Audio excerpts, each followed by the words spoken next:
Hey, hi everyone, this side Kapil. I welcome you all on CDS Nexus.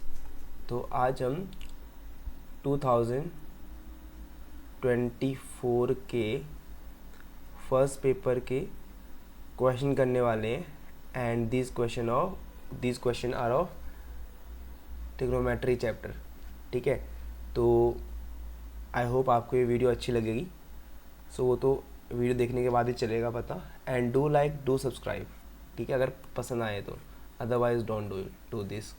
ठीक है, सो पहला question देखो. पहला क्वेश्चन में क्या है कि मेरे को टी की वैल्यू दी है cos 79 और मुझे ये पूछा है. तो सबसे पहले यार आपको पता होना चाहिए कि जो मेरा cosec होता है थीटा, उसको मैं लिख सकता हूँ 1/sin थीटा. ठीक है, तो इसको मैं लिख सकता हूँ 1/sin थीटा और ये हो गया मेरा 1 माइनस cos 79 थीटा. ठीक है, ठीक है. अब मेरा जो cos 79 थीटा की वैल्यू क्या दी है, 79 डिग्री की वैल्यू क्या दी है, टी दी है. तो यहाँ पे मैं इसको टी से रिप्लेस कर दूँगा. ठीक है, ठीक है. और यहाँ पे मैं साइन 79 डिग्री लिख दूँगा. ठीक है, ठीक है. अब मुझे एक और आइडेंटिटी पता है क्या, कि sine square theta plus cos square theta equal to क्या होता है, 1 होता है. ठीक है, ठीक है. तो यहाँ से मैं लिख सकता हूँ क्या, कि जो मेरा साइन स्क्वायर होता है उसको मैं लिख सकता हूँ 1 माइनस कॉस स्क्वायर. ठीक है, और sine theta equal to under root 1 minus cos square theta. ठीक है, ठीक है. थोड़ा थिक कर लेते हैं पेन को. ठीक है, ठीक है. तो यहाँ से मैं इसको लिख सकता हूँ अंडर रूट 1 माइनस क्या, कॉस स्क्वायर 79 डिग्री और 1 माइनस टी. अब देखो इसकी जगह मैं क्या लिखूँगा, टी लिखूँगा. तो 1 minus T under root 1 minus T square. अब ऑप्शन में ऐसा कुछ है नहीं कहीं, लेकिन देखो अभी क्या मैं इसको ऐसे लिख सकता हूँ 1 माइनस टी अंडर रूट या 1 प्लस टी. क्योंकि आपको पता है कि अगर मेरा ऐसा है under root A under root B, तो क्या हो जाएगा ये अंडर रूट ए बी. ठीक है, तो ये ऐसे होगा. और इसको मैं लिख सकता हूँ 1 माइनस टी का अंडर रूट यहाँ पे ही. तो देखो यहाँ से कैंसिल हुआ, तो आंसर क्या है, ये आ गया आंसर.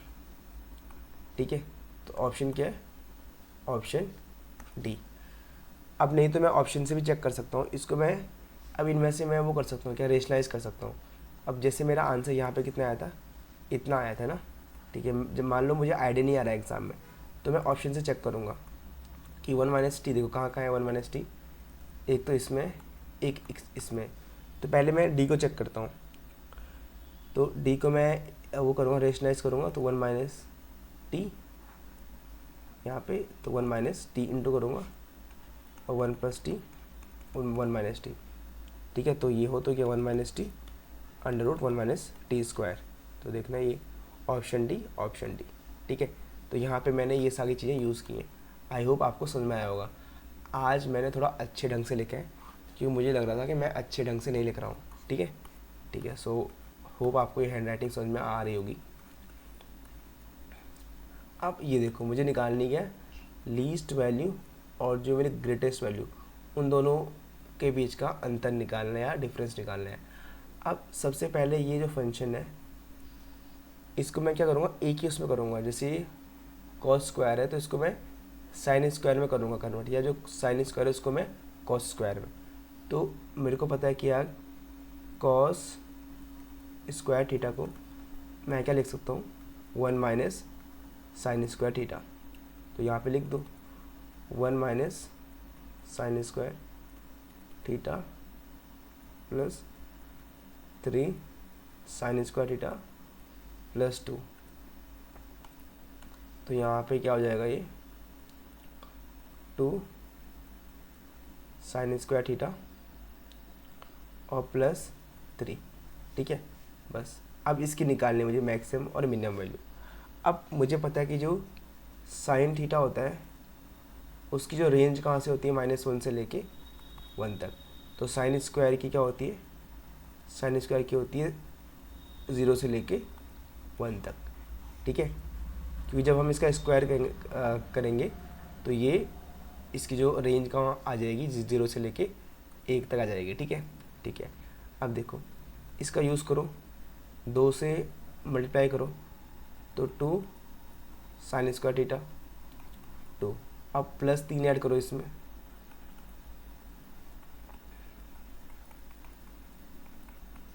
पाँच। तो देखो मिनिमम वैल्यू कितनी निकली, 3, मैक्सिमम वैल्यू क्या निकली, 5। तो इन दोनों का क्या निकालना है, अंतर निकालना है। तो ऑप्शन क्या है, ऑप्शन सी। ठीक है, तो कभी भी ऐसे क्वेश्चन आए ना जहाँ पे कॉस स्क्वायर और साइन स्क्वायर हो, सबसे पहले इनको एक ही में चेंज कर लो।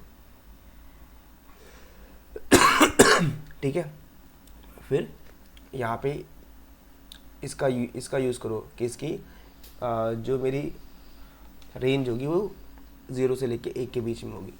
ठीक है, ठीक है। इसको मैं ऐसे भी कर सकता हूँ, अगर यहाँ पे मैं वो डालूँगा 0 डिग्री तो यहाँ पे 3 आएगी मिनिमम वैल्यू, और 1 डालूँगा तो क्या आएगी, मैक्सिमम वैल्यू। तो इन दोनों के बीच का डिफरेंस क्या हो गया, 2 हो गया। ऐसे भी कर सकता हूँ मैं। ठीक है, पर ऐसे में ज़्यादा आसानी रहती है। ठीक है, जैसे जिसको अच्छा लगे। ठीक है, ठीक है। अब ये क्वेश्चन देखो, if the equation has a real solution for every theta, कि हर जो थीटा है उसके लिए क्या रियल सॉल्यूशन है, तो मुझे बताओ कि इसकी वैल्यू क्या होगी। अब रियल सॉल्यूशन क्या होते हैं मेरे, आपको पता ही है। ठीक है, ठीक है। अब अगर इसको मैं देखूं तो ये मेरी क्या एक ट्रिग्नोमेट्रिक इक्वेशन है, x square minus x cos theta plus p equal to 0। ठीक है, लेकिन अगर मुझे इसके सॉल्यूशन चेक करने हैं तो मैं क्या करूँगा, मैं जो क्वाड्रेटिक इक्वेशन है उसका यूज़ करूँगा। मुझे पता है कि अगर इसके सॉल्यूशन क्या होते हैं, मेरे रियल होते हैं, रियल सॉल्यूशन, तो जो मेरा डिस्क्रिमिनेंट होता है उसकी वैल्यू क्या होती है 0 या उससे बड़ी होती है। ठीक है, ठीक है। तो बस यहाँ चेक कर लो, यहाँ चेक करूँगा तो यहाँ से cos square theta minus 4p, क्योंकि देखो a की वैल्यू 1 है, c की वैल्यू p है और ग्रेटर देन 0, तो कॉस स्क्वायर थीटा 4p, तो कॉस स्क्वायर थीटा p, तो मैं लिख सकता हूँ कि p की वैल्यू क्या होगी, कॉस स्क्वायर थीटा अपॉन 4। अब देखो जो थीटा की वैल्यू क्या है, 0 और π/4 के बीच में। अगर 0 रखूँगा तो यहाँ पे क्या आएगी, 1/4, और यहाँ पे अगर 1/√2 रखूँगा तो क्या आएगा, 1/8। ठीक है, अब p की आ रही हैं ये 2 वैल्यू। अब मुझे चेक करना है कि इन दो वैल्यू पे ये, जब मैं इन दो वैल्यू को रखूँगा तो कौन सी वैल्यू मेरी वो देगी क्या, रियल सॉल्यूशन। तो अगर मैं इस वैल्यू को रखूँगा ना 1/4 को, 1/4 को रखूँगा तो देखो बी स्क्वायर, मान लो कि ये जो अभी अगर मैं रखता हूँ 0 डिग्री तो 1 माइनस 4 इंटू 1/4। ठीक है, तो यहाँ पे तो आ रहा है 0, इसका मतलब क्या, रियल सॉल्यूशन है। लेकिन जब मैं वो रखता हूँ 45 तो यहाँ पे 1/2 आता है, -4 -4 इंटू ए सी, ए सी की 1/4 है, तो यहाँ पे देखो क्या आ रहा है, 1/2 -1, तो यहाँ पे -1/2 आ रहा है। तो ये चीज़ तो वही नहीं है, क्या बोलते हैं, इसने क्या बोला, इसने बोला कि मेरी जो वैल्यू क्या आनी चाहिए, जीरो या जीरो से आनी चाहिए बड़ी, पर ये माइनस में आ रही है। इट मीन्स कि जो मेरा 1/4 है उस पर मेरा रियल सोल्यूशन नहीं आ रहा है, ठीक है, क्योंकि ये उसके अंदर होता है ना स्क्वायर रूट के अंदर, ठीक है। तो यहाँ पे मेरा मेरा मेरा 1/4 आंसर में नहीं होगा, क्योंकि अगर मैं यहाँ पे देखूँ 0 डिग्री पे तो ये मुझे रियल सोल्यूशन दे रहा है, लेकिन जब मैं 45 रख रहा हूँ तो मुझे रियल सोल्यूशन नहीं दे रहा है। इट मीन्स 1/4 नहीं होगी। अगर 1/4 से मैं वो रखता हूँ छोटी ना, तो जैसे मान लो मैंने रख दिया 1/3 रख दी, ठीक है, 1/3 रख दी यहाँ से 1/2, सो 1/3 से 1/4 छोटी कौन सी होगी, 1/5 होगी ना, ठीक है। तो यहाँ से वो करूँगा चेक, ठीक है। अब देखो अगर मैं यहाँ से करता हूँ 1/8 के लिए क्या करता हूँ, क्योंकि मेरे पास 1/4 और 1/8 है, तो 1/4 तो गया ऑप्शन से। अब वो करूँगा 8, तो 1/8 के लिए क्या क्या करेगा ये, वो करेगा सेटिस्फाई। तो इसका मतलब कि जो बी होगा वो क्या देगा, 1/8 पे मेरा क्या देगा, रियल सॉल्यूशन देगा फॉर एवरी थीटा के लिए, ठीक है। हम वो भी कर सकते हैं चेक, जैसे आप चेक करोगे, देखो यहाँ पे b² जैसे होगा 0 मेरा 1 डिग्री, तो 4 × 1/8, तो देख रहे हैं यहाँ पे 1/2 आ रहा है, ठीक है। अब इससे मैं वो रखूँगा छोटी वाली, मान लो मैंने रख दी 1/12, तो 4 × 12, तो हमें से क्या आएगी, पॉजिटिव आएगी। इवन मैं अगर वो भी रखूँगा 45, तो ये क्या आएगी मेरी पॉजिटिव वैल्यू आएगी, and it is going to give me real solution. तो इसका आंसर क्या होगा, 1/4 होगा, ठीक है, ठीक है। सॉरी, आंसर होगा 1/8 होगा, कि 1/8 या उससे छोटी वैल्यू, ठीक है, ठीक है। अब ये देखो, ये तो हमने कल ही किया था कि भाई अगर ऐसे हो तो a² + b² c² + d²। अगर इस फॉर्म में हमारा क्वेश्चन हो, किस फॉर्म में, a sin theta b cos theta = c, फिर b sin theta - a cos theta = d, तो क्या होता है a² + b² = c² + d²। तो 9 25 d², तो आंसर क्या आएगा, आंसर -3 आएगा। तो देखो आप, ये कॉन्सेप्ट क्या हुआ, हमारा रिपीट हुआ है। तो अगर कॉन्सेप्ट हमारा रिपीट हुआ है तो बहुत ही आसानी से हम इस क्वेश्चन को सॉल्व कर सकते हैं, ठीक है, ठीक है। अब ये देखो, इसकी मुझे मिनिमम वैल्यू निकालनी है। तो सबसे पहले आपको पता होना चाहिए कि जो sin A प्लस जो मेरा कॉसेक होता है, तो इसकी मिनिमम वैल्यू क्या होती है, 2 या उससे बड़ी, क्योंकि इसको मैं sin A 1/sin A लिख सकता हूँ। तो 2 या 2 से बड़ी क्या होगी इसकी, मेरी वो होगी मिनिमम वैल्यू, क्योंकि ये इस फॉर्म में a और 1 + a। तो अगर इसका मैं अर्थमेटिक मीन और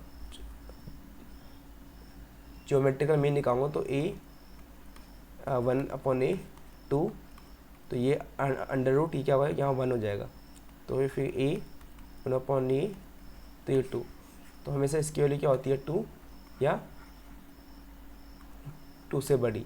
अगर इसको मैं रीअरेंज करूँगा तो यहाँ पे sin A, रीअरेंज मतलब इसको इसके नीचे लिखूँगा तो ये sin A आ जाएगा, ये 5 और ये 1/sin। तो इनके वो बनाता हूँ मैं पेयर इन दो के, तो ये sin A 1/sin A + 5।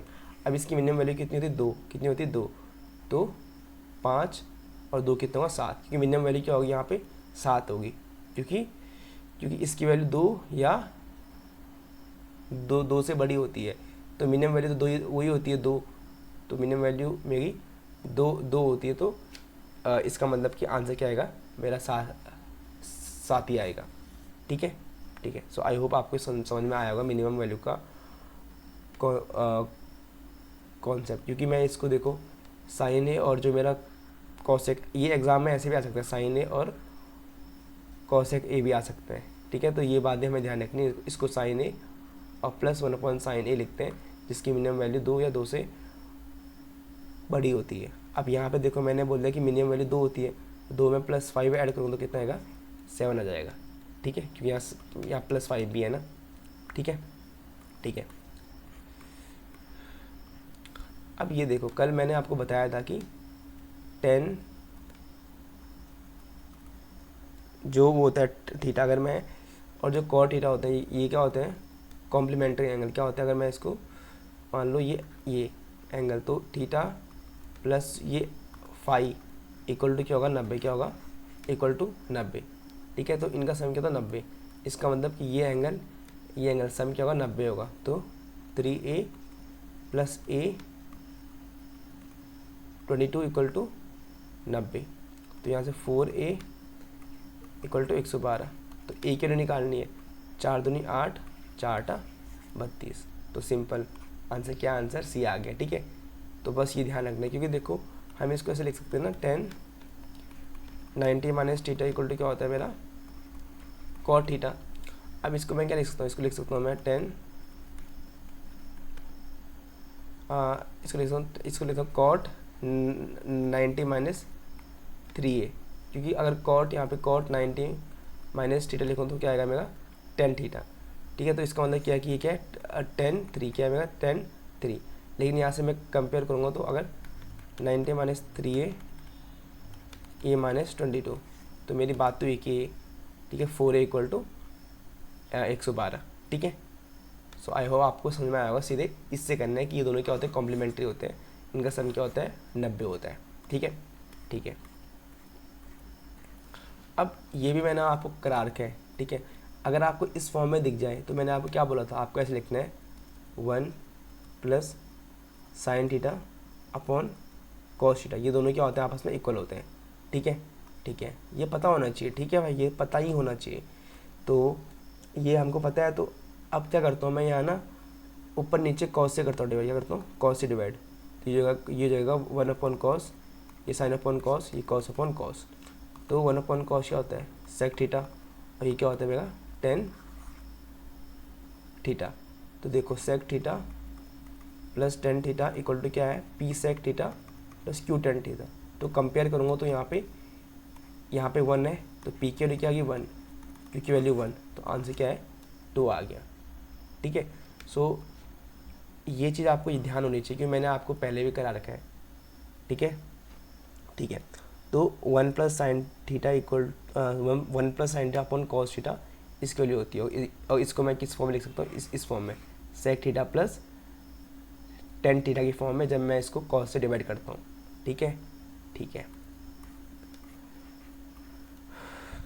अब ये क्वेश्चन है, अब मेरे को बोला है कि एक वो है triangle sine A plus sine B plus sine C ये है, then the triangle can be equilateral. तो जो मेरा होगा ट्राइंगल, तो अगर ट्राइंगल इक्विलेटर होगा, इसका मतलब कि ये भी 60 होगा, ये भी 60 होगा, ये भी 60 होगा।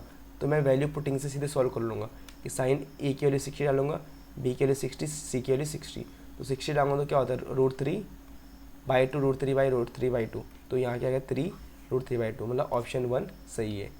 सेकेंड देखो, अगर ऐसा है तो बोला है कि कैन बी इक्विलेटरल। तो इक्विलेटरल होता है, सारे एंगल क्या होते हैं, 60-60 के होते हैं। तो वैल्यू पुट करता हूँ, तो यहाँ पे 1/2 1/2 1/2, मतलब कि 3/2। तो ये भी ऑप्शन सही है। तो ऑप्शन क्या आ गया, ऑप्शन सी मेरा आंसर आ गया। ठीक है, ठीक है, बस इतने क्वेश्चन है। सो आपने देखा होगा कि हमारे जो कॉन्सेप्ट है वो रिपीट हो रहे हैं। कॉन्सेप्ट क्या हो रहा है, रिपीट हो रहे हैं। तो जब भी मैं यहाँ पे कोई भी चीज़ सिखा रहा हूँ तो I am trying to write the concept. देखो यहाँ पे मैंने कॉन्सेप्ट लिख दिया है। ठीक है, यहाँ पे मैंने कॉन्सेप्ट लिख दिया है। ठीक है, तो ये आपको कॉन्सेप्ट नोट करना है। ठीक है, ताकि जैसे ये वाला है, ताकि जब एग्ज़ाम में दोबारा ऐसे क्वेश्चन आए तो आप इनको आसानी से सॉल्व कर पाओ। सो आई होप आपको ये वीडियो अच्छी लगी हो, and if you want any improvement what I can do, so you can write free in comment section. So thank you for watching this video.